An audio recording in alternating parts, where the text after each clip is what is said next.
आज की इस वीडियो में एसएससी जीडी कांस्टेबल 2025 के पूरे ऑफिशियल सिलेबस को पूरी तरीके से कंप्लीट करेंगे।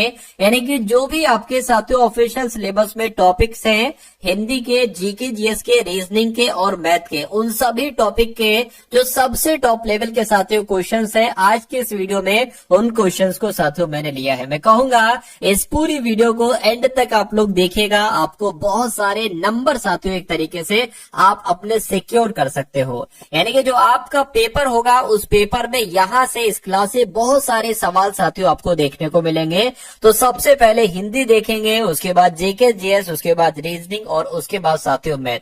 और आज की वीडियो थोड़ी सी खास है आपके लिए, क्योंकि आज की इस वीडियो के पीछे इस पीपीटी को तैयार करने में, इन क्वेश्चंस को निकालने में साथियों काफी मेहनत लगी है। तो मैं कहूंगा इस पूरी वीडियो को अंत तक आप लोग देखिएगा और अपनी तैयारी को साथियों चेक करिएगा कि इन क्वेश्चंस में से कितने क्वेश्चंस आपके बिल्कुल करेक्ट हो पाते। तो पहला सवाल आपकी स्क्रीन पर है, यानी कि जो परिश्रम करते हैं वह सफल होते हैं। अब देखिए यहां पर आपको बताना है, इस पूरे वाक्य में दिक्कत है, ये सही वाक्य नहीं है। ये सही वाक्य क्या ऐसे होगा, जो परिश्रम करते हैं वे सफल होते हैं, ये सही वाक्य होगा, या जो परिश्रम करते हैं, ठीक है, जो सफल होते। देखिए यहां पर तो जो आ गया तो ये गलत वाक्य हो जाएगा।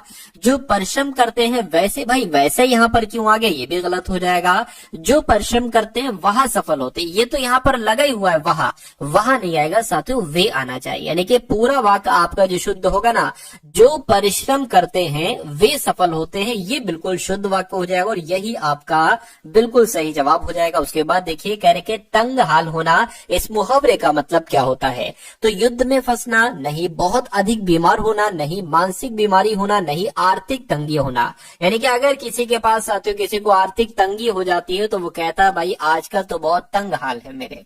उसके बाद देखिए साथियों यहां पर अगर बात करें कि किसी ने सच ही कहा है, जिसे बुला दर्शन के लिए जा पाता है वह आता। भाई ये थोड़ी सी दिक्कत है साथियों, मैं आपको बता देता हूं क्या होना चाहिए।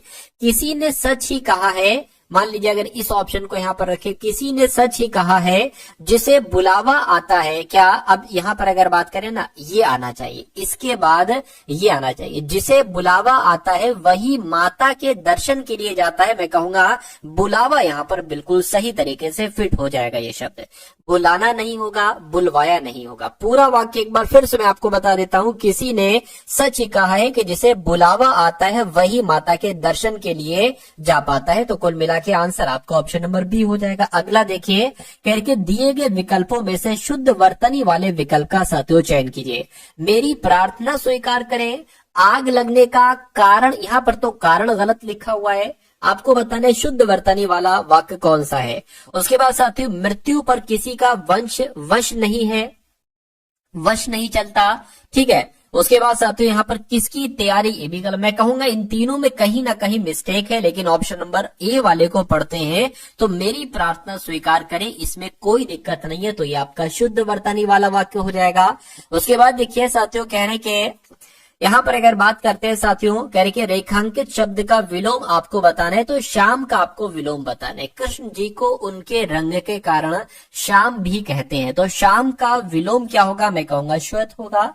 अगर आपसे श्वेत का विलोम पूछ लिया जाए तो श्याम आपको बताना है, और श्याम का विलोम यहाँ पर पूछा है तो आपको श्वेत बताना है, ठीक है ना। चलिए, शाम का मतलब पता क्या होता है, शाम का मतलब एक तरीके से होता है साथियों सांवला। क्या शाम का मतलब क्या होता है साथियों, सांवला होता है। और श्वेत की अगर बात करें तो श्वेत का मतलब क्या होता है साथियों, सफेद होता है। अगला सवाल है आपकी स्क्रीन पर, कहा जा रहा है साथियों कि कहा सुनी होना, इस मुहावरे का मतलब क्या होता है बताइए। तो दुखी हो जाना, वश न चलना, वाद विवाद होना या प्यार जताना। मैं कहूंगा सबसे सटीक जवाब देखिए, कह रहे के जो संविधान के अनुकूल हो उसके लिए एक शब्द क्या हो सकता है।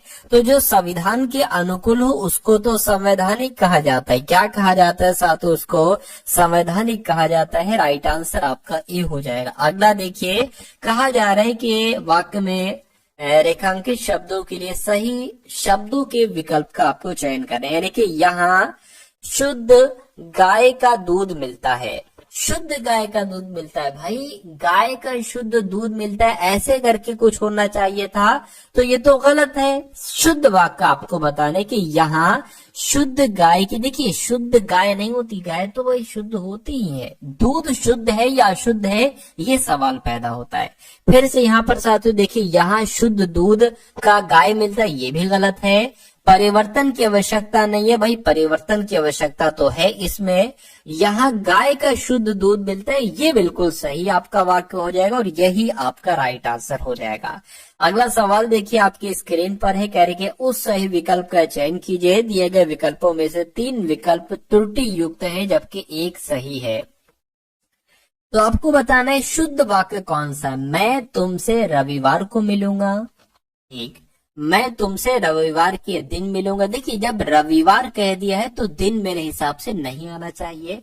मैं तुमसे रविवार में मिलूंगा, में नहीं आना चाहिए। मैं तुमसे रविवार के दिन मिलूंगा, ये भी नहीं सही है। मैं कहूंगा अगर शुद्ध वाक्य इन चारों में से बात करें तो ऑप्शन नंबर ए वाला हो जाएगा, यानी कि मैं तुमसे रविवार को मिलूंगा। ये अगर आपका जवाब है तो बिल्कुल सही है। साथियों अगर आपने अभी तक इस वीडियो को लाइक नहीं किया तो रिक्वेस्ट करता हूं आपसे कि वीडियो को लाइक कर दीजिए। और अगर वाकई में आप अपना सिलेक्शन लेना चाहते हैं, क्योंकि देखिए ये इस बार वैकेंसी कम नहीं है, 39,000 वैकेंसी बहुत होती है और उसमें से 1 सीट अगर आप पाना चाहते हैं तो वो मैं आपको साथियों दिलवा दूंगा। मैं आपको इतना पढ़ा दूंगा क्योंकि एसएससी जीडी बहुत कठिन पेपर नहीं है, आईएएस वाईएएस का पेपर ये नहीं है। ये एक बहुत अच्छी जॉब है, ठीक है, और इसका सिलेबस बहुत हाई लेवल का है कि बहुत कठिन क्वेश्चन आते नहीं साथियों, बहुत कठिन क्वेश्चन भी नहीं आते हैं। देखिए आपको हिंदी पर मैं इतना कमांड हासिल करवा दूंगा कि 20 क्वेश्चन में से 20 सही, रीजनिंग पर बहुत अच्छी कमांड, मैथ पर बहुत अच्छी कमांड करवा दूंगा, ठीक है ना। कुल मिला के अगर आप इस चैनल से पढ़ते हैं तो 80 क्वेश्चन में से 70 क्वेश्चन के आसपास साथियों आपका स्कोर करवा दूंगा बस। और इतना अगर आपका स्कोर हो जाता है तो 100% आपका सिलेक्शन साथियों हो जाएगा।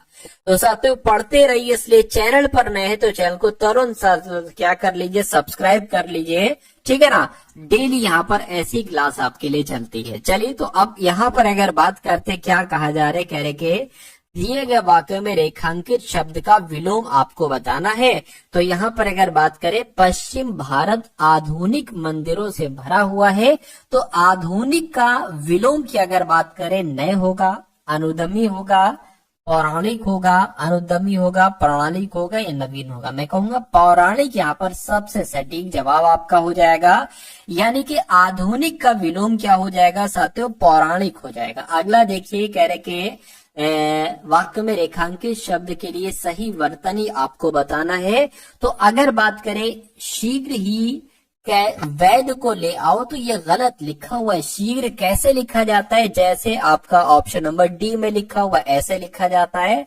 उसके बाद देखिए अगला सवाल है, कह रहे कि जिसका उदय हाल में हुआ हो उसके लिए एक शब्द क्या होगा, नवोदित, नवजात, नवोड़ा या नटराज। मैं कहूंगा साथियों जिसका उदय हाल ही में हुआ है उसको नवोदित कहा जाता है। ये आप लोग ध्यान रखेंगे, सारे के सारे सवाल आप लोग ध्यान रखेंगे जो मैं आपको साथियों करवा रहा हूँ, क्योंकि ये ट्रेंडिंग क्वेश्चन है। ट्रेंडिंग क्वेश्चन साथियों मतलब जो सवाल पूछे जा रहे हैं एग्जाम में और जो सवाल आने वाले समय में साथियों ट्रेंड करेंगे, तो बहुत अच्छे तरीके से इन सभी सवालों को आप लोग देखिए। कह रहे कि छलनी कर डालना, इसका मतलब क्या होता है, रौनक होना, बेफिक्र होना, मन में वैराग पैदा होना या शोक विहल कर देना। मैं कहूंगा आंसर आपका जो जाएगा वो ऑप्शन नंबर डी के साथ जाएगा, छलनी कर डालना यानी कि शोक विहल कर देना। उसके बाद देखिए अगला सवाल साथियों आपकी स्क्रीन पर है, कहा जा रहा है कि वर्तनी आपको बताना है, यानी कि आपसे मिलना तो मेरा सौभाग्य है। अब यहाँ पर सौभाग्य सही थोड़ी ना लिखा गया है। सौभाग्य कैसे लिखा जाता है, ऐसे नहीं साथियों। कैसे लिखा जाता है, जैसे आपका ऑप्शन नंबर 3 में लिखा हुआ ऐसे लिखा जाता है। उसके बाद देखिए कह रहे कि निम्नलिखित प्रश्न में दिए गए विकल्पों में से उस विकल्प का चयन करिए जो दिए गए मुहावरे के अर्थ का सबसे अच्छे तरीके से व्यक्त करता है। यानी कि किताबी कीड़े को क्या कहा जाता है। मतलब किताबी कीड़ा किसको कहा जाता है? हर समय पढ़ाई में लगे रहने वाले को किताबी कीड़ा कहा जाता है। पढ़ाई से दूर भागने वाले को तो नहीं कहते। ऐसा कीड़ा जो दीमक नहीं चाहते हो, उलझन पैदा, ये भी नहीं। मैं कहूंगा हर समय पढ़ाई में लगे रहने वाले को क्या कहा जाता है? भाई ये तो किताबी कीड़ा है, आपने भी सुना होगा। ठीक है, हो सकता है कुछ लोग आपको कहते हो। चलिए अगला सवाल क्या है कि गोस्वामी जी को बुला लाओ। तो रेखांकित शब्द की अगर बात करें साथियों, गोस्वामी जी को बुला लाओ, रेखांकित शब्द का तद्भव शब्द आपको यहाँ पर साथियों बताना है। तो गोस्वामी की बात करें तो ये एक तत्सम शब्द है। इस शब्द का तद्भव शब्द की अगर बात करते हैं तो गुसाई आप लोग यहाँ पर ध्यान रखेंगे। क्या? गुसाई आप लोग यहाँ पर साथियों ध्यान रखेंगे। अगला सवाल है आपकी स्क्रीन पर, यानी कि रेखांकित शब्द का विलोम आपसे यहाँ पर पूछा जा रहा है। तो मुजरिम को जीवन दान दिया, तो जीवन दान का साथियों विलोम आपको यहाँ पर बताना है। तो जीवन दान का विलोम जीवन होगा, कटुकरण होगा, जीवात्मा होगा, मृत्यु दंड होगा। तो मैं कहूंगा क्या होगा साथियों? मृत्यु दंड होगा।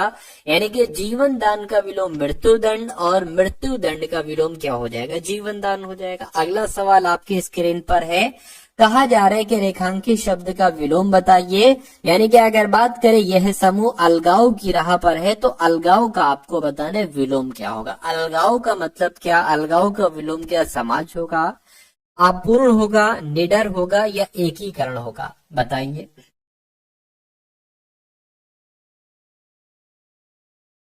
मैं कहूंगा साथियों अलगाव शब्द का विलोम क्या हो जाएगा? एकीकरण हो जाएगा। सही जवाब आपको ऑप्शन नंबर 4 हो जाएगा। अगला सवाल देखिए, कह रहे कि साथियों दिए गए वाक्य में उचित देशज विदेशज शब्द का चयन कीजिए, रिक्त स्थान की पूर्ति कीजिए। ठीक है, यहाँ पर अगर साथियों बात करें वाक्य में कुछ दिक्कत लग रही है, देखिए जरा। हाँ, इसमें कुछ दिक्कत है साथियों, मैं आपको बता देता हूँ। ये नहीं पूछता, यहाँ पर नहीं आना चाहिए था। क्या इतनी दौलत का, क्या इतनी दौलत का जब क्या इतनी दौलत का जब वह अपने माता पिता को ही नहीं पूछता? ये नहीं पूछता जो है ना, वो यहाँ पर आना चाहिए था। नहीं पूछता ये साथियों यहाँ पर आना चाहिए था। अब आपको बताना है क्या दावत इतनी दौलत का जब वह अपने माता पिता को नहीं पूछता, या क्या फायदा होना चाहिए, या क्या जवाब, या क्या जनाब? मैं कहूंगा क्या फायदा आपका राइट आंसर हो जाएगा। पूरा वाक्य आपने सुना होगा, देखा होगा, पढ़ा होगा। क्या फायदा इतनी दौलत का जब वह अपने माता पिता को ही नहीं पूछता। उसके बाद देखिए अगला सवाल है, कह रहे कि क्या हुआ तुम्हें, तुम्हारी वहां अब नहीं रही? तो यहाँ पर आपको बताने कौन सा शब्द साथियों आ जाएगा। देखिए कह रहे के विकल्पों में से उस विकल्प का चयन करिए जो रिक्त स्थान के लिए सही स्त्रीलिंग रूप वाला विकल्प हो। तो खबर आएगा, स्वस्थ आएगा, चमक आएगा। क्या हुआ है तुम्हें, तुम्हारी वह खबर अब नहीं रही, तुम्हारी अब स्वस्थ अब नहीं रही, तुम्हारी अब चमक नहीं रही, होश नहीं रही। तो मैं कहूंगा चमक यहाँ पर आ जाएगा।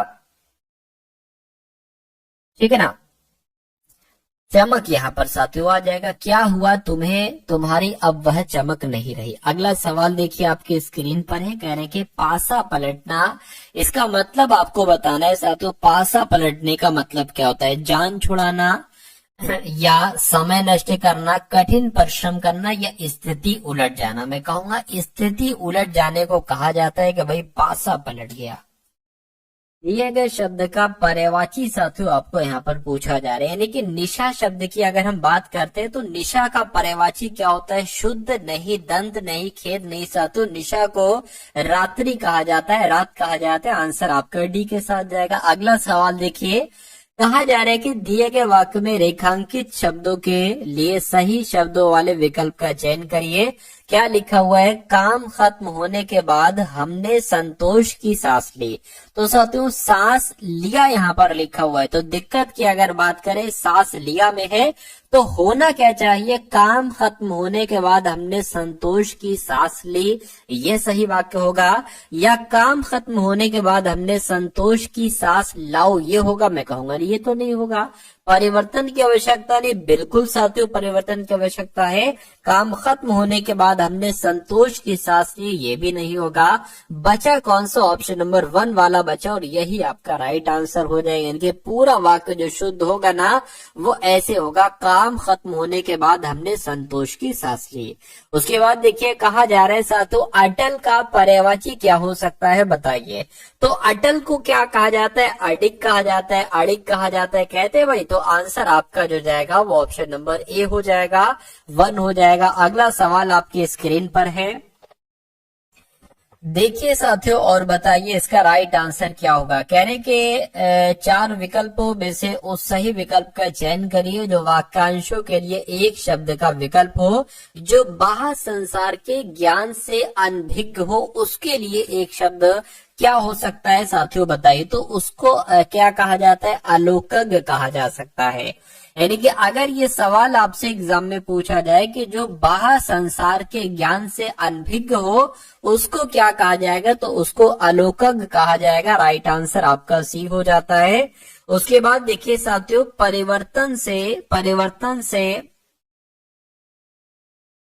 परिवार से उस व्यक्ति के चले जाने की, ठीक है, चले जाने की सदैव बनी रहती। तो आपको बताना है, खाली जगह यहाँ पर है, यहाँ पर कौन सा शब्द आएगा। तो परिवार से उस व्यक्ति के चले जाने की कमी सदैव बनी रहती है, या उभार सदैव बनी रहती है, या कटुता सदैव बनी रहती है, या क्रांति सदैव बनी रहती है।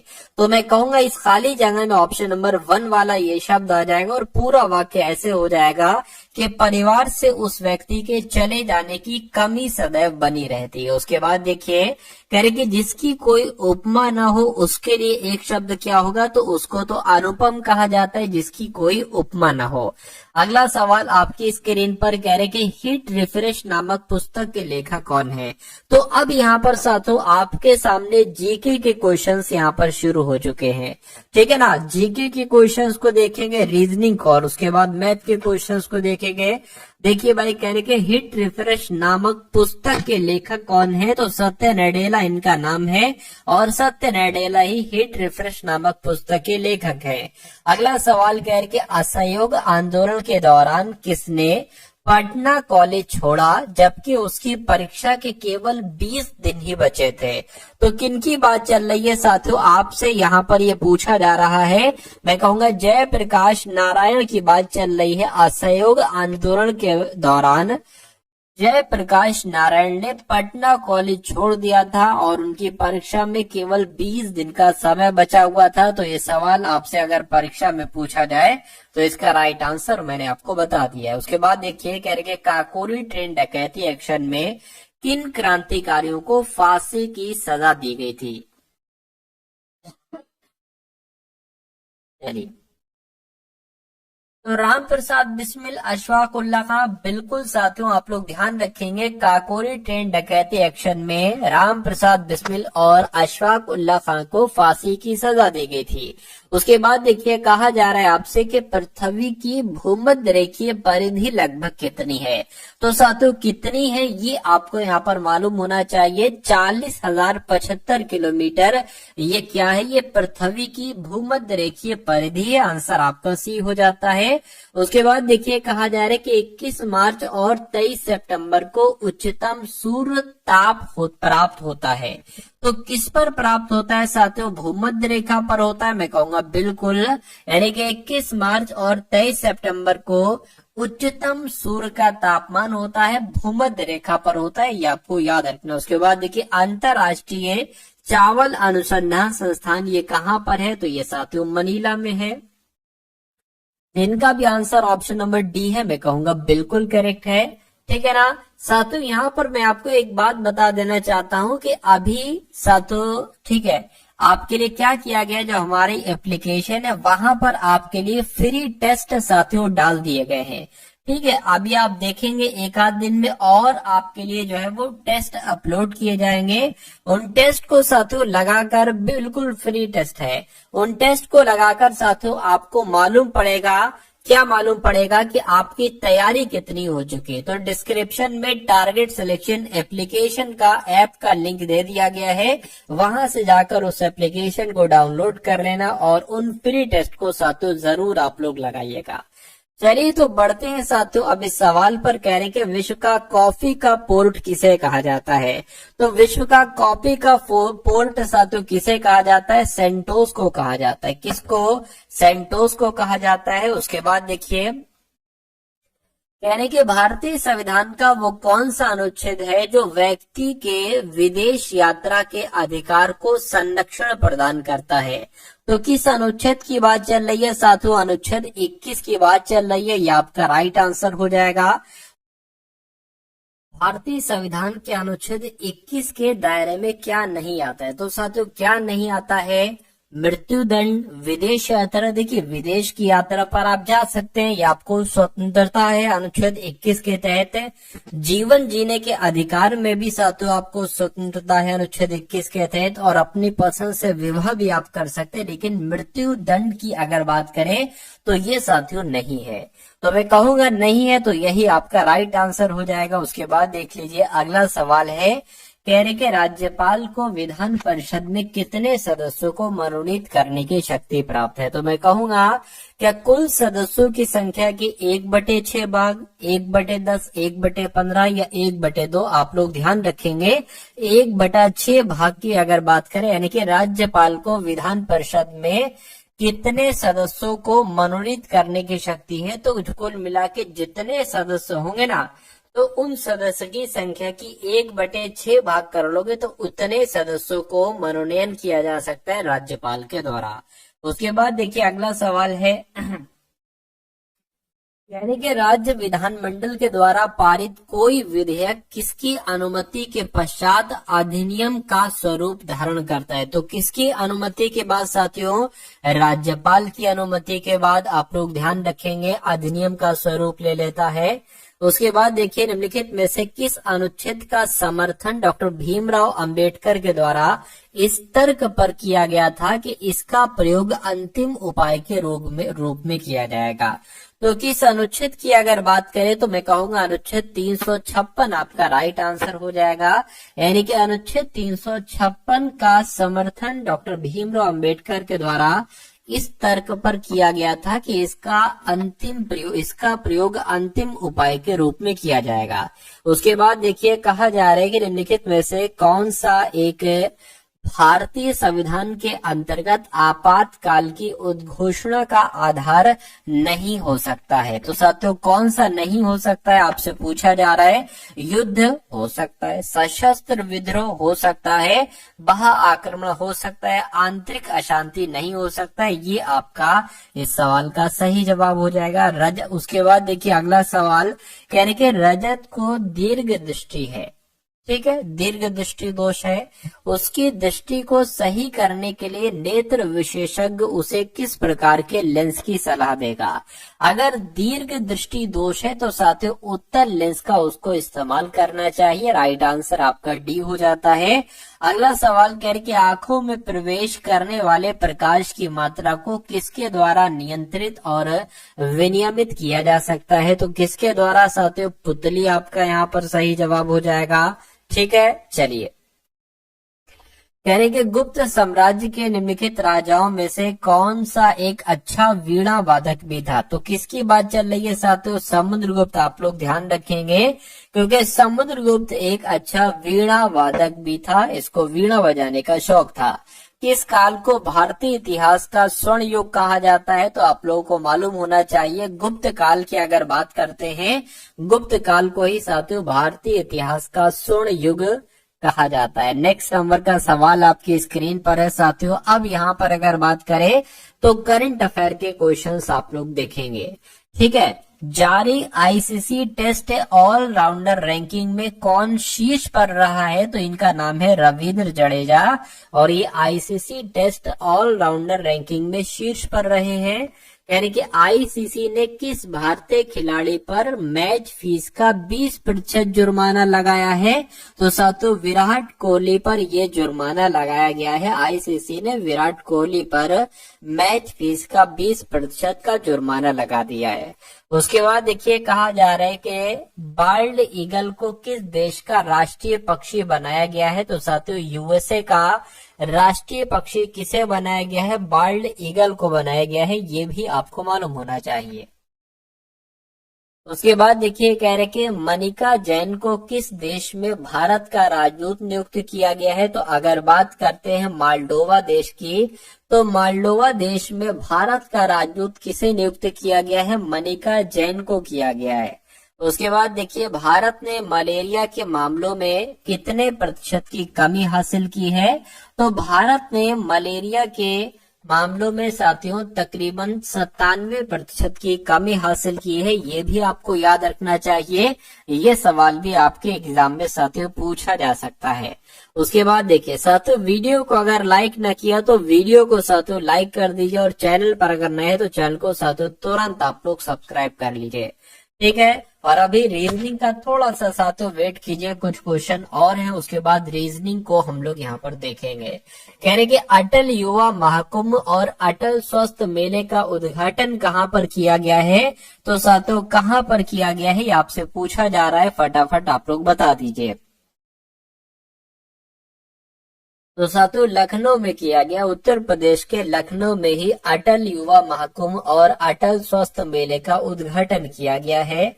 अगला देखिए कह रहे कि कौन सा देश 2024 में धन प्रेषण का सबसे बड़ा प्राप्तकर्ता बना है? तो किसकी बात चल रही है साथियों? अपने भारत देश की बात चल रही है। 2024 में अपना भारत धन प्रेषण का सबसे बड़ा प्राप्तकर्ता बना है। अगला देखिए साथियों कहा जा रहा है कि किसे वित्त मंत्रालय में राजस्व सचिव नियुक्त किया गया है? तो किसको किया गया है साथियों बताने की कोशिश करेंगे आप सभी लोग। तो इनका नाम है अरुणेश चावला, और अरुणेश चावला को वित्त मंत्रालय में राजस्व सचिव नियुक्त किया गया है। उसके बाद देखिए अमिताभ चटर्जी को किस बैंक का नया प्रबंध निदेशक नियुक्त किया गया है? तो जम्मू और कश्मीर बैंक का प्रबंध निदेशक किसे बनाया गया है? अमिताभ चटर्जी को बनाया गया है।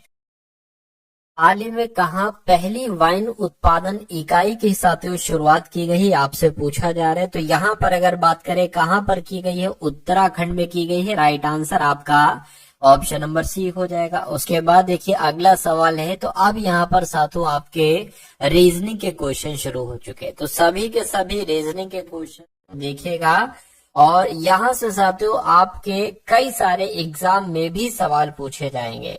तो पहला सवाल है, कह रहे कि ए से जेड के वर्णमाला अक्षर एक दूसरे के उल्टे क्रम में दर्शाते हैं, यानी कि ए को जेड लिखा जाता है, बी को वाई लिखा जाता है, सी को एक्स लिखा जाता है और डी को डब्ल्यू लिखा जाता है। तो आपको बताना है कि CERTIFIED को क्या लिखा जा सकता है। आपको मालूम होना चाहिए सी को एक्स लिखा गया है, तो साथियों यहाँ पर भी सी है ना, तो साथियों एक्स सबसे पहले आ जाएगा। डी को डब्ल्यू लिखा गया है, तो साथियों क्या आ जाएगा? यहाँ पर डब्ल्यू आ जाएगा। और आप देख रहे हैं कि हर ऑप्शन में सबसे पहले एक्स है और लास्ट में साथियों डब्ल्यू है। मैं आपको कोई चीजें साथियों बता देता हूँ। देखिए एक तो ध्यान रखेंगे लव, ये तो आपको याद रहेगा वर्ड। एल का अपोजिट हो जाएगा ओ, ओ का अपोजिट हो जाएगा एल, वी का अपोजिट हो जाएगा ई, ई का अपोजिट हो जाएगा वी। आपने पी के मूवी तो देखी होगी साथियों, तो पी के ये हो गया, पी का अपोजिट हो जाएगा के और के का अपोजिट हो जाएगा पी। देखिए एम एन आस पास आते हैं तो एम का अपोजिट एन, एन का अपोजिट एम हो जाएगा। उसके अलावा साथियों एक चीज होती है यू एफ, यू का अपोजिट एफ और एफ का अपोजिट क्या हो जाएगा? यहाँ पर यू हो जाएगा। उसके अलावा और ध्यान रखेंगे साथियों शर्ट गेज, क्या साथियों? शर्ट गेज, ठीक है। अब देखिए एस का अपोजिट एच, आई का अपोजिट आर, टी का अपोजिट जी, ए का अपोजिट जेड। अब इसको देखिए करने की कोशिश कीजिए। ई का अपोजिट क्या मैंने आपको बताया? वी, तो यहाँ पर साथियों वी आ जाएगा।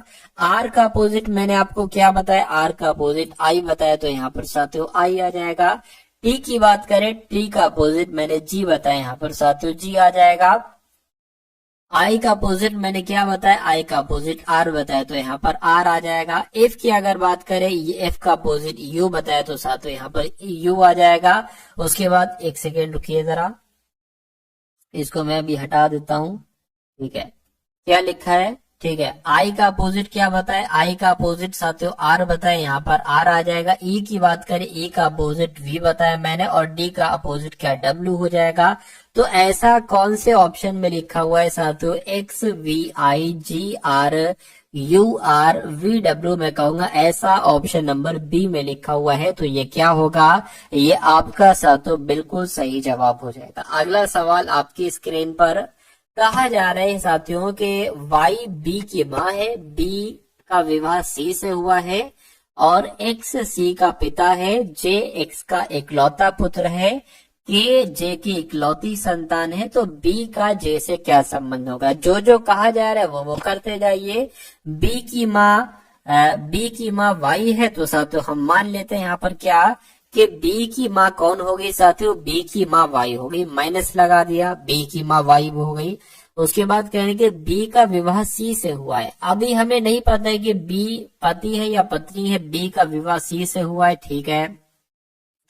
यानी कि एक्स सी का पिता है, यानी कि ये जो एक्स होगा ना साथियों, एक्स ये एक्स होगा ना, ये आपका सी का पिता हो जाएगा। यानी कि बी की माता है वाई, सी का पिता कौन है साथियों, एक्स है यहाँ पर, ठीक है, पिता है तो प्लस लगा दिया हमने, ठीक है। उसके बाद कह रहे हैं कि एक्स का इकलौता पुत्र जे है, एक्स का इकलौता पुत्र, एक्स का इकलौता पुत्र कौन है साथियों, जे है, यानी कि एक्स का इकलौता पुत्र कौन है, जे है। तो मैं कहूंगा ये फिर बेटी होंगी, क्योंकि एक्स का एकमात्र बेटा बताया गया, तो फिर ये कौन हो जाएंगी, ये बेटी हो जाएंगी। मैं कहूंगा अब ये पत्नी हो जाएंगी और ये पति हो जाएंगे। ये बात क्लियर है, ठीक है। अब देखिए उसके बाद लिखा हुआ है जे की इकलौती संतान के है, तो साथियों जे की इकलौती संतान कौन हो जाएगी, जे की इकलौती संतान के हो जाएगी। ये बात भी क्लियर है। कहने के बी का जे से क्या संबंध, यानी कि जे क्या कहेगा बी को, तो जे क्या कहेगा बी को मुझे बताइए। मैं कहूंगा ये तो इसका कौन हो जाएगी, बहन हो जाएगी, और बहन के पति ये हो जाएंगे। तो बहन के पति को क्या कहा जाता है साथियों, जीजा कहा जाता है, राइट आंसर, इसलिए आपका ऑप्शन नंबर डी हो जाएगा। अगला सवाल आपकी स्क्रीन पर कहने के एक है, उसके बाद 2 है, उसके बाद 3 आ गया, उसके बाद 8 है, उसके बाद साथियों 15 है, और उसके बाद आपको बताने क्या आएगा, उसके बाद 105 है, और साथियों फिर 384 है। तो देखिए यहाँ पर अगर बात करें 1 से 2, 2 से 3, 3 से एकदम 8, फिर 8 से एकदम 15, ऐसा क्या है साथियों, फिर 105 से 384, क्या यहाँ पर लॉजिक लगा है, जरा आप देखिए। चलिए देखिए, अगर हम साथियों एक काम करिए साथियों, ऐसा करें कि इस एक की अगर बात करें, एक से 3 बनाया गया है और 3 से 15 बनाया गया, 1 से 3 बनाया गया है और 3 से 15 बनाया गया है। अगर हम इस एक में 3 की गुणा करें तो 3 आ जाएगा। उसी प्रकार 3 में अगर हम साथियों किसकी गुणा करें, 5 की गुणा करें तो 15 आ जाएगा। अब 15 में हम किसकी गुणा करेंगे, 105 आ जाए, तो 15 में अगर हम 7 की गुणा करते हैं तो 105 आ जाएगा।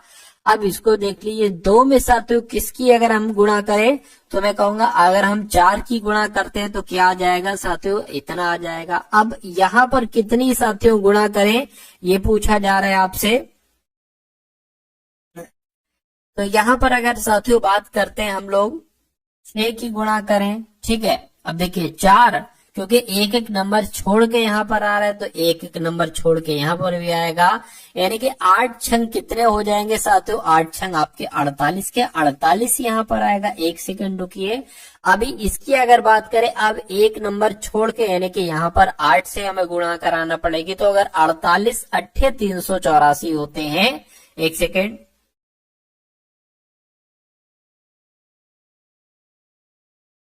हाँ ठीक है, ये इतना हो गया, ठीक है। गुणा करा के एक बार देख लेते हैं, 48 अट्ठे अगर कितने होते हैं, अगर 384 होते हैं तो ठीक है, 8 2 64 हो जाएगा, 4 अट्ठे 32, 33 34 35 36 37 38, यानी के बिल्कुल साथियों, ठीक है। 48 अट्ठे 384 आ गया, यानी कि यहाँ पर 48 ही आएगा और 48 ही हमारा बिल्कुल सही जवाब हो जाएगा। उसके बाद देखिए नेक्स्ट नंबर का सवाल है आपकी स्क्रीन पर। क्या इस सवाल में साथियों कहा जा रहा है, इस सवाल को अच्छे तरीके से देखिएगा और आंसर बताने की कोशिश कीजिएगा। यानी कि एक महाविद्यालय में 15 विद्यार्थी इतिहास और मनोविज्ञान दोनों विषयों का अध्ययन करते हैं। ये सवाल आपसे इस बार एग्जाम में पूछा जाएगा और मैं कहूंगा इसको मैं बहुत आराम से आपको समझा दूंगा। देखिएगा, एक महाविद्यालय में 15 विद्यार्थी इतिहास और मनोविज्ञान दोनों विषयों का अध्ययन करते हैं। ठीक है, करके मिलाकर क्या लिखा हुआ है, अच्छा कुल मिलाकर होना चाहिए, कुल मिलाकर 22 विद्यार्थी इतिहास का अध्ययन करते हैं और 32 विद्यार्थी मनोविज्ञान पढ़ते हैं। 12 और विद्यार्थी हैं जो केवल भौतिकी का अध्ययन करते हैं। केवल इतिहास और केवल भौतिकी का अध्ययन करने वाले विद्यार्थियों की कुल संख्या क्या है। देखिए, अगर यहाँ पर हम लोग बात करें, मान लीजिए क्या कहा गया है, एक महाविद्यालय जिसमें 15 विद्यार्थी इतिहास और मनोविज्ञान दोनों विषय पढ़ते हैं। तो मान लीजिए साथियों, क्या अगर बात करते हैं साथियों, ये मनोविज्ञान वाले हो जाएंगे और यहाँ पर अगर बात करते हैं साथियों, यहाँ पर अगर बात करें ये इतिहास वाले हो जाएंगे। यहाँ पर कहा गया है कि 15 विद्यार्थी जो है ना, ये इतिहास भी पढ़ते हैं और मनोविज्ञान भी पढ़ते हैं। तो मैं कहूंगा यहाँ पर 15 नंबर आएगा, क्योंकि 15 विद्यार्थी ऐसे हैं जो मिले जुले हैं, मनोविज्ञान भी पढ़ते हैं, इतिहास भी पढ़ते हैं। उसके बाद कहा गया है कि कुल मिलाकर 22 विद्यार्थी इतिहास का अध्ययन करते हैं। कुल मिलाकर 22 विद्यार्थी इतिहास का अध्ययन करते हैं, 15 विद्यार्थी जो है ये इतिहास पढ़ते हैं। अब हमें 7 लिखना पड़ेगा सिर्फ यहाँ पर, यानी कि देखिए 22 विद्यार्थी इतिहास का अध्ययन करते हैं, तो यहाँ पर 22 विद्यार्थी ही तो इतिहास का अध्ययन कर रहे हैं भाई। उसके बाद लिखा हुआ है कि 32 विद्यार्थी मनोविज्ञान पढ़ते हैं, तो 32 विद्यार्थी मनोविज्ञान पढ़ते हैं। तो साथियों 15 तो यहाँ पर हो गया, बचा कितने, 17, यानी कि कुल मिला के 32 विद्यार्थी मनोविज्ञान पढ़ते, ये बात भी बिल्कुल क्लियर हो गई। उसके बाद कहने के 12 और विद्यार्थी हैं जो केवल भौतिकी का अध्ययन करते हैं। ठीक है, यानी कि भौतिकी की अगर बात करें तो साथियों भौतिकी हम यहाँ पर बना लेते हैं, फिजिक्स। तो क्या कहा जा रहा है कि 12 विद्यार्थी हैं जो केवल भौतिकी पढ़ते हैं। तो साथियों सिर्फ और सिर्फ भौतिकी पढ़ने वाले कितने हैं, 12 विद्यार्थी हैं।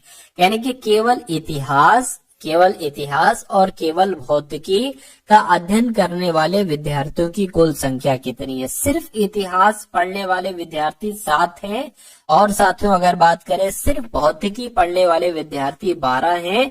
तो मैं कहूंगा इनका योग 19 बनेगा, यानी कि केवल इतिहास और केवल भौतिकी का अध्ययन करने वाले विद्यार्थियों की कुल संख्या 19 है। तो 19 आपका यहाँ पर क्या होगा, आपका राइट आंसर हो जाएगा। ठीक है ना। चलिए साथियों, उसके बाद देखिए अगले नंबर का सवाल है आपकी स्क्रीन पर। देखिए सवाल को और फटाफट आप लोग यहाँ पर बता दीजिए कि आपका राइट आंसर साथियों क्या हो सकता है। चलिए, यानी कि दिए गए पैटर्न का ध्यान पूर्वक अध्ययन करें और उस संख्या का चयन करें जो इसमें प्रश्न चिन्ह के स्थान पर आ सकती है। चलिए भाई, अब देखिए क्या कहा जा रहा है कि 12, 30, 18, 18, 45, 27, तो 24 और 24 की कैलकुलेशन करके साथियों यहाँ पर क्या आ सकता है, यहाँ पर आपको बताने क्या नंबर आएगा। देखिए अगर हम साथियों यहाँ पर 12, 18 को जोड़ देते हैं तो साथियों हमें 30 मिल जाएगा। ठीक है, उसी प्रकार 18 और 27 को जोड़ देते हैं तो 45 मिल जाएगा। 24 को जोड़ देते तो साथियों 48 मिल जाएगा, यानी कि आपका आंसर क्या होगा, 48 होगा। तो कितना आसान सा क्वेश्चन, लेकिन अगर कोई लॉजिक न निकाल पाए तो ये उसके लिए बहुत कठिन क्वेश्चन हो जाएगा। चलिए, तो ऐसी साथियों प्रैक्टिस अगर आप करते रहेंगे तो आप बहुत अच्छे मुकाम तक पहुंच जाएंगे। रीजनिंग में आपको हर एक कॉन्सेप्ट का सॉल्यूशन साथियों मालूम पड़ जाएगा। इस सवाल की अगर बात करें, कह रहे कि साथियों 70 है पहले, उसके बाद 66 हो गया, उसके बाद 58 हो गया, उसके बाद 46 हो गया और उसके बाद साथियों 30 हो गया। तो आपको बताने कि उसके बाद यहाँ पर क्या नंबर आ सकता है, बताइए।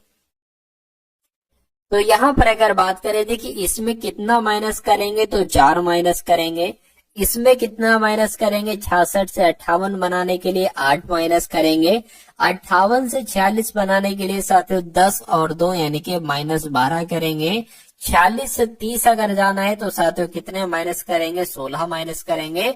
तो यहाँ पर कितने माइनस करना चाहिए, देखिए 4, 8, 12, 16, तो हर बच्चा बता देगा कि 20 हो जाएगा। यानी कि 30 में 20 माइनस करेंगे तो 10 आता है। क्या यहाँ पर 10 ऑप्शन में आएगा? बिल्कुल साथियों 10 ऑप्शन में भी दिख रहा है और 10 ही आपका यहाँ पर सही जवाब हो जाएगा। उसके बाद देखिए अगला सवाल है, 5 व्यक्ति हैं A B C D E एक पंक्ति में पश्चिम की ओर मुंह करके बैठे हुए। ठीक है साथियों, 5 लोग हम यहाँ पर बना लेते हैं और इन सभी का मुंह पश्चिम की तरफ है। 2, 3, 4 और 1 साथियों 5। इनका मुंह किस तरफ है? इस तरफ साथियों इनका मुंह है। ये बात भी आपको ध्यान रखना। उसके बाद कहने के A और B एक साथ बैठे हैं, तो A और B आजू बाजू बैठे होंगे।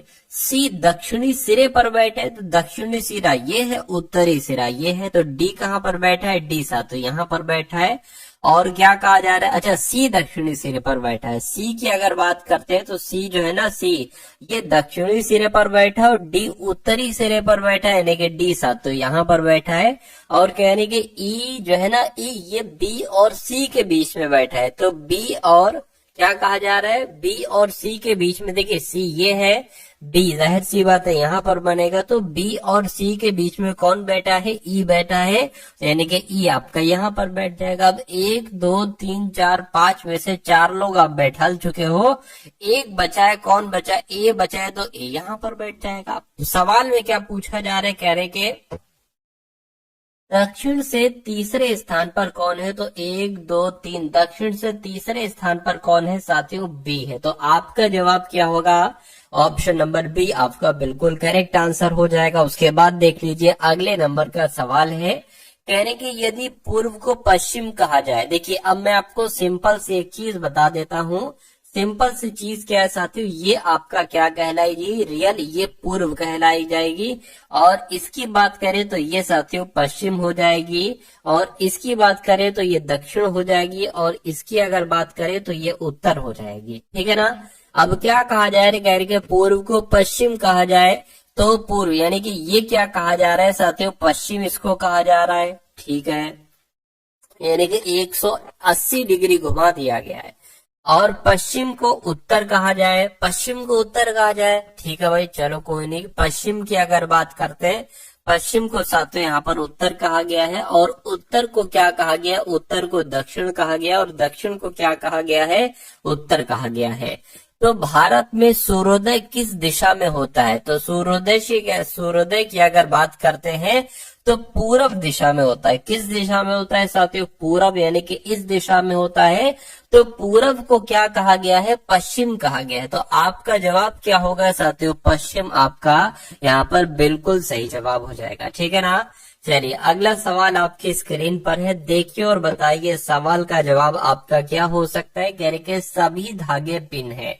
तो मान लीजिए साथियों ये क्या होगा? ये धागे हो गए, ये धागे हो गए, और कहा जा रहा है सभी धागे पिन है। तो ये सभी धागे हमने क्या बना लिए? पिन बना लिए। कह रहे कि कुछ पिन कुशन है, तो मान लेते इतने पिन क्या हो जाएंगे? इतने पिन साथियों कुशन हो जाएंगे। ये बात भी क्लियर हो गई। अब निष्कर्ष की अगर बात करें, निष्कर्ष को देखिए और बताइए कौन सा निष्कर्ष गलत है, कौन सा सही है। कह रहे कि कुछ कुशन पिन है, कुछ कुशन पिन है। बिल्कुल साथियों, कुछ पिन कुशन है तो कुछ कुशन भी पिन हो सकते हैं। ये आपका बिल्कुल सही हो जाएगा। कुछ पिन धागे हैं, कुछ पिन आगे है। बिल्कुल साथियों, इतने पिन क्या हो जाएंगे? धागे हो जाएंगे। मैं कहूंगा ये भी सही है, यानी कि आपका राइट आंसर जो जाएगा वो ऑप्शन नंबर डी, यानी कि निष्कर्ष 1 और निष्कर्ष 2 दोनों सही है। ये आपका सही जवाब हो जाएगा। उसके बाद देखिए अगले नंबर का साथियों सवाल है आपकी स्क्रीन पर, कह रहे कि 6 दोस्त एक गोल घेरे में इसके केंद्र की ओर मुख करके एक दूसरे से समान दूरी पर बैठे हैं। तो 6 दोस्तों की बात की गई है, 6 दोस्त बना लेते, 1 2 3 4 5 और 1 6। कहा जा रहा है कि धीराज प्रमोद पार्थिव के बीच में बैठा है, प्रियांशु मुकुंद और लाया के बीच में बैठा है, ठीक है। प्रमोद और मुकुंद एक दूसरे के सामने बैठे। आप इसको सबसे पहले सॉल्व करोगे क्योंकि अभी हमें नहीं पता है कि प्रियांशु जो है ना, ये प्रियांशु मुकुंद और लाया के बीच में बैठा है, तो मुकुंद किधर को बनेगा, प्रियांशु के दाएं तरफ बनेगा या प्रियांशु के बाएं तरफ बनेगा। लेकिन इसमें कोई दिक्कत नहीं है, प्रमोद और मुकुंद एक दूसरे के सामने बैठे हैं तो कहीं पर भी बैठा दो साथियों। मान लीजिए अगर बात करें प्रमोद को, अगर हम यहाँ पर बैठा रहे हैं तो प्रमोद के सामने कौन बैठेगा, मुकुंद, यानी कि मुकुंद साथियों यहाँ पर बैठेंगे, मुकुंद यहाँ पर बैठेंगे, ठीक है।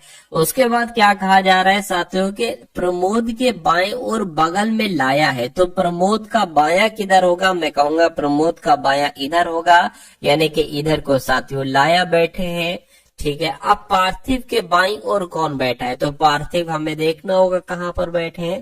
तो अब सबसे ऊपर आ जाइए, इसको सॉल्व करने की कोशिश कीजिए। करके धीराज जो है ना, धीराज ये प्रमोद और पार्थिव के बीच में बैठा है।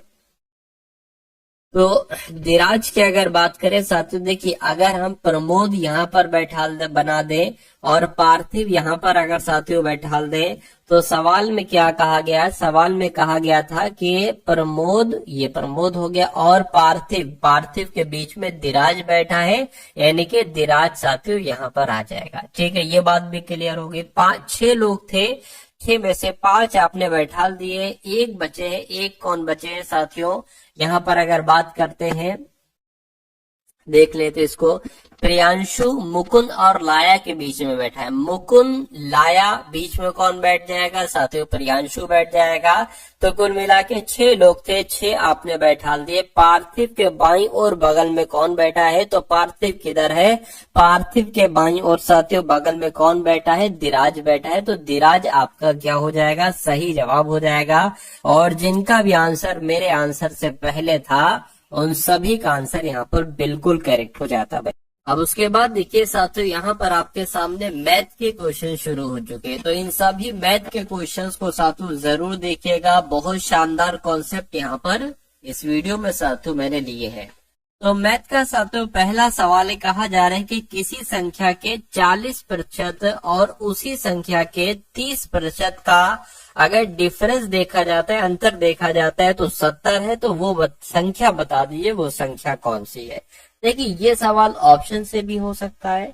अगर हम मान लीजिए इस ऑप्शन को राइट माने तो हम कह सकते हैं कि 800 का 40% और 800 के 30%, इन दोनों का अगर अंतर करेंगे, डिफरेंस करेंगे, तो 70 आता है, तो हमारा ये जवाब हो जाएगा। एक बार देख लीजिए साथियों, 800 का 40% ये हो गया, माइनस लगा दिया अंतर, और 800 का कितना कहा गया है साथियों, 30% कहा गया है, तो ये हो गया। इन दोनों का अगर अंतर 70 आता है तो हमारा ये आंसर हो जाएगा। इन 2 जीरो से ये 2 जीरो, इन 2 जीरो से ये 2 जीरो कैंसिल, 8 चौक 32 यानी कि 320, और 8 या 24 साथियों कितना हो जाएगा, मैं कहूंगा क्या 70 इनको माइनस करके आएगा साथियों, नहीं, ठीक है, 80 आएगा।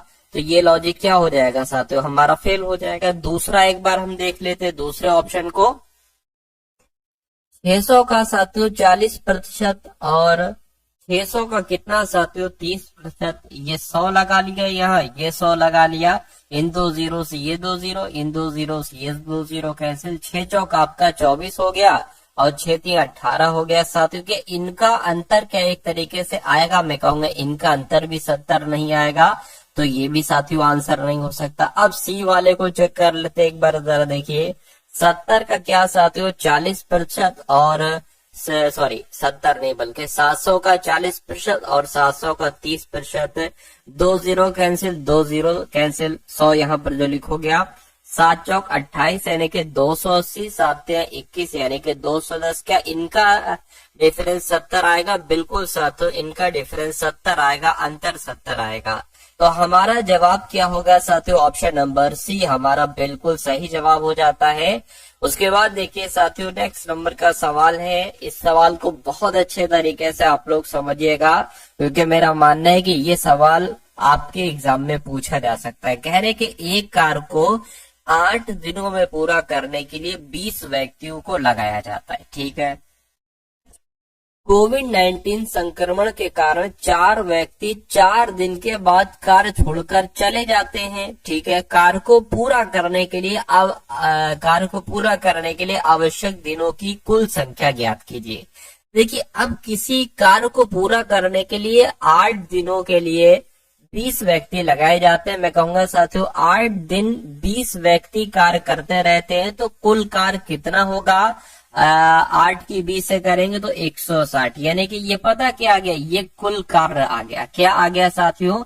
ये कुल कार्य आ गया, यानी कि इतना कार्य होगा। तभी तो इस कार्य को कंप्लीट करने के लिए 8 दिनों तक 20 व्यक्तियों को लगाएगा, तो वो काम कंप्लीट हो जाएगा। उसके बाद कहा गया है कि कोविड-19 एक बीमारी आ गई, उसकी वजह से 4 व्यक्ति 4 दिन के बाद कार्य छोड़कर चले जाते हैं। तो साथियों, 4 एक तरीके से अगर बात करें, 4 व्यक्ति कार छोड़कर चले जाते हैं। अब 4 दिन में कितना कार्य किया गया? ये तो 8 दिन में किया गया। ठीक है, 20 व्यक्ति वही मान लीजिए 4 दिन तक अगर कार्य करते रहे तो कार्य कितना हो गया? 8 दूना 4 दूना 8, यानी कि 80 कार्य हो गया। 80 कार्य हो गया। अब कितना काम शेष रहा? 160 काम था। 80 काम कर दिया 4 लोगों ने 20 दिन तक। ठीक है, 20 व्यक्तियों ने 4 दिन तक शुरू के, तो अब 80 कार्य ही तो बचा है साथियों, 80 कार्य बचा है। ठीक है ना। अब कहा क्या जा रहा है कि 4 व्यक्ति 4 दिन के बाद कार छोड़कर चले जाते हैं 4 व्यक्ति। तो अब कितने व्यक्ति बचते हैं साथियों? अब आपके 16 व्यक्ति बचते हैं। ठीक है ना। तो क्या पूछा जा रहा है कि अच्छा, दिनों की संख्या पूछी जा रही है। तो साथियों, अब कितना कार बचा है? 80 कार बचा है। ठीक है ना, 80 कार बचा है। और अब लोग इस कार को कितना एक तरीके से करेंगे, कितना करेंगे? तो 16 व्यक्ति करेंगे। ठीक है ना। तो मैं कहूंगा 16 कम 16, 16 पंजे 80, यानी कि 5 दिन का समय लगेगा बचे हुए काम को करने के लिए। और पहले कितना दिन लगाए थे? पहले 4 दिन लगाए थे, और अब शेष काम को 5 दिन में कंप्लीट किया गया है शेष व्यक्तियों के द्वारा। तो कह रहे हैं कि कार्य को पूरा करने के लिए कितने दिनों की जरूरत होगी? मैं कहूंगा 4 दिन इधर लगे, 5 दिन इधर लगे, कुल मिला के 9 दिन की आवश्यकता होगी पूरे कार्य को करने के लिए। तो 9 दिन आपका कहाँ पर है? ऑप्शन नंबर ए में है। तो यही आपका बिल्कुल सही जवाब हो जाएगा। ठीक है ना। चलिए, तो अब अगला सवाल देख लीजिए साथियों, आपके स्क्रीन पर है। कहा जा रहा है कि 6 वर्ष पहले ABC की औसत आयु 29 वर्ष थी। 8 वर्ष पहले AC की औसत आयु 27 वर्ष थी। B की वर्तमान आयु आपको बताने कितनी है। देखिए, हमें औसत आयु से मतलब नहीं होता है, हमें मतलब होता है कुल आयु से। हमें ये जानने की कोशिश करना चाहिए कि ABC की वर्तमान समय पर कुल आयु का योग कितना है। ये आप कैसे निकालेंगे? अब देखिए, यहाँ पर अगर बात करें, ये इसमें कहा गया है 6 वर्ष पूर्व। क्या 6 वर्ष पूर्व कहा गया? अब देखिए, अगर मैं कहूं कि ABC की कुल आयु का योग कितना होगा, ये कितने हैं? ये 3 है। तो 3 की गुणा 29 से करा लीजिए, आपको ABC की कुल आयु का योग मालूम पड़ जाएगा। 29 की गुणा 3 से कराइए, 3 नीम कितना हो जाएगा? 27 हो जाएगा। 2 आ जाएगा इधर, 3 दूना 6, 7 8, यानी कि 87 हो जाएगा। लेकिन यहाँ पर एक बात आप लोग ध्यान दीजिए, 6 वर्ष पहले की बात की गई है, यानी कि इसमें अगर वर्तमान समय की निकालना है ना इन तीनों की, तो 6 वर्ष पहले की बात की गई, तो 6 इसमें ऐड करो, 6 इसमें ऐड करो, 6 इसमें ऐड करो, यानी कि कुल मिला के 18 इसमें ऐड कर दो, और आपको A plus B plus C की वर्तमान आयु का योग मिल जाएगा। तो 7 8 15 हो गए, ये 9 और 1 10, यानी कि 105 साथियों वर्तमान समय पर इनकी आयु है। ठीक है। उसके बाद कहा जाए, अच्छा यही चीज अब A और C के साथ करो। अगर A और C की वर्तमान आयु कितनी हो जाएगी? वर्तमान आयु नहीं, यानी कि दोनों की योग कितनी हो जाएगी? तो ये 2 लोग हैं, तो 2 से इसकी गुणा कर दो, यानी कि 27 की अगर आप 2 से गुणा कर दोगे तो कितना आ जाएगा, ये इनकी 8 वर्ष पहले की आयु का योग आ जाएगा। 7 दूना 14 हो गया, 2 दूना 4 और 1 5 हो गया। अब देखिए 8 वर्ष पूर्व वर्तमान समय की निकालना है, तो 8 इसमें प्लस करो, 8 इसमें प्लस करो, यानी कि 16 इसमें प्लस आपको करना है। तो ये कितना हो जाएगा, 70 हो जाएगा। यानी कि अब कहने का मतलब ये है कि ए प्लस बी प्लस सी की वर्तमान आयु का योग 105 है और ए प्लस सी की वर्तमान आयु का योग कितना है साथियों, 70 है। तो आपसे पूछा जा रहा है कि बी की वर्तमान आयु क्या होगी। अरे भाई अगर इस संख्या में से इसको घटा दोगे तो बी की आयु आपको मिल जाएगी। ठीक है, तो इसमें से घटा दो साथियों, 5 आ गया और ये यहाँ पर 3, यानी कि 35 वर्ष होगी, ये बी की वर्तमान आयु होगी। यानी कि आंसर आपका अगर ऑप्शन नंबर ए के साथ तो बिल्कुल करेक्ट हो जाता भाई। बहुत बढ़िया, वेरी गुड क्लास। चलिए साथियों उसके बाद देख लीजिए अगले नंबर का सवाल है, कह रहे कि बिक्री कर सहित इस, ये भी बहुत अच्छा क्वेश्चन है, बहुत शानदार कॉन्सेप्ट है। कह रहे कि बिक्री कर सहित, ठीक है, किसी वस्तु का विक्रय मूल्य 772.8 रुपए है, वस्तु का क्रय मूल्य 600 रुपए। क्रय मूल्य मतलब वस्तु को जो खरीदा गया है ना वो 600 रुपए में खरीदा गया है। यदि दुकानदार ने 15% लाभ कमाया तो बिक्री की दर क्या हुई। बिक्री की दर यानी कि जब बिक्री बेचा जा रहा था तो उसमें दर कितनी हुई आपसे पूछा जा रहा है। देखिए 600 रुपए में अगर किसी वस्तु को खरीदा था, ठीक है, और अगर बात करें 15% का वो लाभ कमा रहा है, ठीक है ना, 600 रुपए में खरीदा और दुकानदार ने 15% का लाभ कमाया। तो देखो जरा 600 का 15% साथियों कितना निकलता है, 0 से 2 0 कैंसिल हो जाएंगे आपके, और 15 पंजे 25, 15 का 90 आपका हो जाएगा। ठीक है ना, तो कुल मिला के साथियों अगर बात करें 90 यहाँ पर आ जाएगा, 900 थोड़ी ना, 90, यानी कि 90 रुपए का उसको क्या प्रॉफिट भी प्राप्त हो रहा है। तो इसने खरीदा था इतने में, यानी कि 600 में खरीदा था, 90 रुपए का उसको प्रॉफिट प्राप्त हुआ, यानी कि 690 रुपए में उसने वस्तु को बेचा होगा। ठीक है ना, वस्तु को बेचा होगा।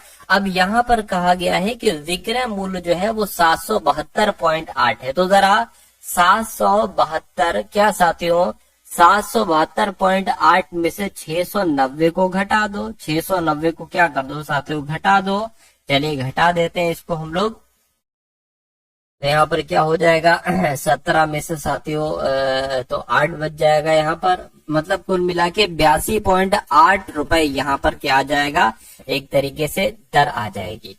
ठीक है, तो इसको आपको क्या बदल लेना, इसके आपको प्रतिशत में बदल लेना है। प्रतिशत में बदलोगे तो गुणा 100 से करना पड़ेगी, और नीचे क्या आ जाएगा, एक तरीके से साथियों ये आ जाएगा 690 आ जाएगा। तो 690 आ गया, इसको कैलकुलेट कर दो, बिक्री कर की दर आपको कितनी है ये मालूम पड़ जाएगी। इस जीरो को हटाकर, इस पॉइंट को हटाकर नीचे एक जीरो बढ़ा लेंगे, इन 2 जीरो से ये 2 जीरो कैंसिल हो जाएगा। ठीक है, अब इसको अगर कट करें, किससे कट करें, 3 से कट करें, देखिए जरा हो जाएगा 3 दूना 6 हो गया, 2 यहाँ पर लग के इधर आ जाएगा, 32 हो गया, 3 नीम 27 हो गया। ठीक है, एक काम करो, 3 एकम 3 हो गया, और ये 28 है, ये कट नहीं पाएगा भाई, यहाँ पर तो दिक्कत मिस्टेक होगी। देखिए 2 नहीं, ये 3 नहीं, ये 2 आना चाहिए भाई। ठीक है, 3 से कट किया ना, 3 दूना 6, तो ये 2 यहाँ पर आ जाएगी, ये हो गया 22। 3 सत्ते कितना हो जाएगा साथियों, 3 सत्ते 21 हो जाएगा, एक बचेगा 8 में लग जाएगा, 18 हो गया, 3 छः 18 हो गया। इसको कट करेंगे, 3 दूना 6, 3 3 9, यानी कि अब आपके पास आ गया 276/23 आ गया। इसको अगर कट करे, ये किससे साथियों कट करे, देखिए जरा, इसकी अगर साथियों बात करें, क्या डायरेक्ट इसी से ही कट कर लें, 276 भाग यहाँ पर 23 है, तो इसको अगर कट कर, देखिए 23 से कट करते, 23 से कम 23 हो गया। अब कितना जाएगा, 24 25 26, यानी कि यहाँ पर साथियों कितना जाएगा, 24, 25, 26, 27 4 जाएगा ना, तो ये साथियों अब 46 हो गया। 23 दूना कितना हो जाएगा, 46 हो जाएगा। तो कुल मिला के मैं कहूंगा 12, अगर बात करते हैं 12% आपका सही जवाब हो जाएगा, जो कौन से आंसर में है, जो ऑप्शन नंबर सी वाले में है। तो अगर आपको थोड़ी सी दिक्कत लगी इस सवाल को समझने में, तो दोबारा देखिएगा, मैं कहूंगा आपकी समझ में बहुत आराम से आ जाएगा, बहुत अच्छे तरीके से आ जाएगा। चलिए अब उसके बाद करते हैं अगले नंबर के साथियों क्वेश्चन की। क्या आपसे यहाँ पर पूछा जा रहा है, कहा जा रहा है एक वस्तु का क्रय मूल्य साथियों कितना बताया गया है। एक वस्तु का क्रय मूल्य 2250 रुपए बताया गया है। ठीक है, एक वस्तु का क्रय मूल्य 2250, यानी कि किसी वस्तु को 2250 रुपए में खरीदा है, जो अंकित मूल्य से 25% कम है। यदि उस वस्तु को 15% की छूट पर बेचा जाता, ठीक है, तो इस लेन देन में अर्जित लाभ कितना होता, ये आपको यहाँ पर साथियों को मिला के बताना है। चलिए भाई बताइए इसका जवाब क्या हो सकता है। ठीक है, तो इसको देख लेते हैं साथियों। कह रहे एक वस्तु का क्रय मूल्य इतना है, तो क्रय मूल्य को कॉस्ट प्राइस हम लोग लिख सकते हैं, तो इसको साथियों 2250 आप लिख दीजिए। यानी कि जो अंकित मूल्य से 25% कम है, यानी कि अगर अंकित मूल्य की बात करें, अंकित मूल्य का 75% क्या है, अंकित मूल्य का 75% है ये 2250, यानी कि अंकित मूल्य का क्योंकि अंकित मूल्य से 25% कम है ना, तो अंकित मूल्य का 75% तो होगा साथियों क्रय मूल्य, जो कि 2250 है। इतनी बात क्लियर है, क्लियर है साथियों, तो बहुत अच्छी बात है। अब उसके बाद देखिए इसको अब कैलकुलेट करेंगे ना, तो अंकित मूल्य आपको मालूम पड़ जाएगी। ये 2 जीरो इधर आ जाएंगे और ये 75 साथियों नीचे आ जाएगा, और ये चीज यहाँ से गायब हो जाएगी। अब इसको एक तरीके से कट करें, तो 5 से कट करें, 5 से कम 5 हो जाएगा, 5 पंजे 25 हो जाएगा। ठीक है, 5 चौक 20 हो गया, 5 पंजे 25 हो गया, 0 0 0 लग गया। 15 से कट करें, 15 3 45, यानी कि 3000 आपका क्या आ गया, 3000 आपका साथियों अंकित मूल्य यहाँ पर आ चुका है। अब देखिए अब क्या करेंगे साथियों, अब कहा जा रहा है कि उस वस्तु को 15% की छूट पर बेचा गया था, यानी कि अंकित मूल्य 3000 था, अंकित मूल्य 3000 था, इसको 15% की छूट पर बेचा गया था। तो अगर 3000 का 85% निकाले, क्योंकि 15% की छूट दी गई, तो ये हमारा सेलिंग प्राइस हो जाएगा, यानी कि विक्रय मूल्य हो जाएगा। तो इन 2 जीरो से ये 2 जीरो कैंसिल हो जाएंगे, 85 की गुणा 30 से करा लीजिए। चलिए कोई दिक्कत नहीं है, 5 3 15 हो जाएगा, 8 3 24 25 हो जाएगा, यानी कि मैं कहूंगा सेलिंग प्राइस कितना हो जाएगा साथियों, 2550 हो जाएगा। अब अगर बात करते हैं लाभ को पूछा जा रहा है, अरे भाई किसी वस्तु को खरीदा है 2250 रुपए में, बेचा जा रहा है 2550 रुपए में, कितना एक तरीके से हमें प्रॉफिट हो रहा है। तो अगर हम यहाँ पर प्रॉफिट की बात करते हैं, कितना हो रहा है साथियों एक बार देख कर बताइए। देखिए 2550 और 2250, इसको साथियों वो माइनस कर लो, 3 आ जाएगा, यानी कि 300 का प्रॉफिट हो रहा है। तो इसको प्रतिशत में बदलने के लिए पूछा जा रहा है, तो क्रय मूल्य नीचे आ जाता है, 2250 नीचे आ जाएगा, इस 0 से ये 0 कैंसिल हो जाएगा, 5 चौक आपका 20 हो जाएगा। ठीक है, 5 पंजे 25 हो जाएगा, इसकी बात करें 5 छंग आपका 30 हो जाएगा, ये आ गया। इसको कैलकुलेट कर लीजिए साथियों, 3 से कट करे तो 3 एकम 3, 3 पंजे 15 हो जाएगा, 3 दूना 6 हो जाएगा, इतना आ गया। ठीक है, अब अगर इसको कट करे, 15 से कट करें डायरेक्ट, ठीक है, 15 एकम 15, 5 इधर आ जाएगा, 15 3 45, तो 13 पॉइंट करके कुछ आंसर आएगा, और 13 पॉइंट करके आंसर ऑप्शन नंबर डी में है। तो ये क्या होगा, ये आपका साथियों बिल्कुल सही और करेक्ट आंसर हो जाता है भाई, बहुत बढ़िया, वेरी गुड क्लास। अगला सवाल आपके स्क्रीन पर है, करके 600 रुपए की धनराशि पर साधारण ब्याज की दर से 3 वर्षों में प्राप्त मिश्रधन 850 है, तो ब्याज की वार्षिक दर ज्ञात कीजिए। देखिए आपके पास, ठीक है, मूलधन है, ठीक है, 600 रुपए है, आपके पास समय है, 3 वर्ष का समय है, आपके पास मिश्रधन यानी के साथियों ए है, जिसको हम कह सकते हैं 850 है, आपसे आर यहाँ पर पूछी जा रही है, यानी कि रेट आपसे यहाँ पर क्या पूछी जा रही है, चलिए तो अगर हम साथियों बात करें साधारण ब्याज कितना होगा, तो इन दोनों को घटा दो आपस में, साधारण ब्याज आपको पता चल जाएगा 250 साधारण ब्याज हो जाएगा इन दोनों को घटाने पर। अब अगर बात करते हैं साथियों, देखिए आपके पास P है, आपके पास क्या है, साधारण ब्याज है, आपके पास समय है, R आपको निकालना है। तो R बराबर दर बराबर साधारण ब्याज गुणा 100 बटे P इंटू टी, ये आ गया सूत्र। इसको कैलकुलेट कर लीजिए, दर निकालना है आपको ना। साधारण ब्याज कितना है 250 है, गुणा 100 यहाँ पर हो जाएगा। P कितना है 600 है, और T कितना है 3 है। इसको कैलकुलेट कर लीजिए, इन दो जीरो से ये दो जीरो कैंसिल हो जाएंगे, ठीक है ना। और अगर बात करें साथियों, अब आपके पास यहाँ पर क्या आ चुका है, अब आपके पास 250 बचे, ठीक है, बटे 18 आ चुका है। इसको साथियों अब आपको कैलकुलेट कर लेना चाहिए। चलिए भाई इसको कैलकुलेट कर लेते हैं। 2 नीम 18, ठीक है, 2 एकम 2, और यहाँ पर 25 आ जाएगा, यानी कि 125 बटे 9 यहाँ पर आ रहा है। और 125 बटे 9 हमें ऑप्शन में भी दिख रहा है। तो कितनी दर निकली साथियों, 125 बटे 9% आपकी दर निकली। तो यही क्या होगा, यही आपका बिल्कुल सही जवाब हो जाता है भाई। बहुत बढ़िया, वेरी गुड क्लास। चलिए साथियों अब इस सवाल को देख लेते हैं। क्या है इस सवाल में, एक संख्या को 65 से विभाजित करने पर शेषफल 31 प्राप्त होता है। वही संख्या जब 13 से विभाजित की जाती है तो शेषफल क्या प्राप्त होता है। तो इसकी एक शॉर्ट ट्रिक है। देखिए अगर कभी भी ऐसा सवाल आएगा तो आपसे स्ट्रक्चर यही होगा सवाल का, बस ये 3 संख्याएं बदली हुई होंगी, ये वाली और ये वाली। सवाल इस ऐसे होगा, एक संख्या को इतने से विभाजित करने पर शेषफल इतना प्राप्त होता है, तो वही संख्या जब इतने से विभाजित की जाती है तो शेषफल क्या होगा। सबसे पहले आप साथियों क्या करिए, सबसे पहले कि अगर यहाँ पर बात करें थे 65 से विभाजित करने पर शेषफल इतना प्राप्त होता है, ठीक है, ठीक है। तो आप क्या करें साथियों, ये देखिए कोई मान लीजिए संख्या है, इसको जब 65 से विभाजित किया जाता है तो शेषफल कितना आता है, 31 आता है। आपको इससे कोई मतलब नहीं, आपको जो अंत वाली संख्याएं दिख रही है, एक ये वाली और एक वाली, इन दोनों को साथियों विभाजित करना है, यानी कि 31 भाग 13 को।